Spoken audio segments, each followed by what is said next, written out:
కీర్తనల గ్రంథము 88వ అధ్యాయం. యెహోవా నాకు రక్షణకర్తవు దేవా, రాత్రివేళ నేను నీ సన్నిధిని మొరపెట్టినాడు. నా ప్రార్థన నీ సన్నిధిని చేరునుగాక. నా మొరకు చెవియొగ్గుము. నేను ఆపదలతో నిండి ఉన్నాను. నా ప్రాణము పాతాళమునకు సమీపించి ఉన్నది. సమాధిలోనికి దిగువారిలో నేనొకనిగా ఎంచబడితిని. నేను త్రాణలేని వాని వలె అయితిని. చచ్చిన వారిలో విడువబడిన వాడనైతిని. నేను సమాధిలో పడి ఉన్న హతులలో ఒకని వలె అయితిని. నీవిక స్మరింపరాని వారి వలె అయితివి. వారు నీ చేతుల నుండి తొలగిపోయి ఉన్నారు కదా.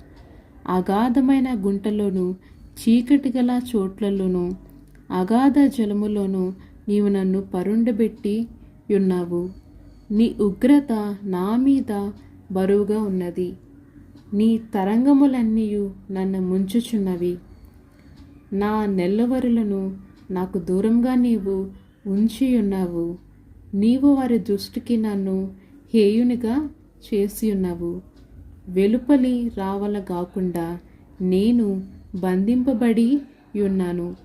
బాధ చేత నా కన్ను క్షీణించుచున్నది. యెహోవా, ప్రతిదినము నేను నీకు మొరపెట్టుచున్నాను. నీ వైపు నా చేతులు చాపుచున్నాను. ఆమేన్.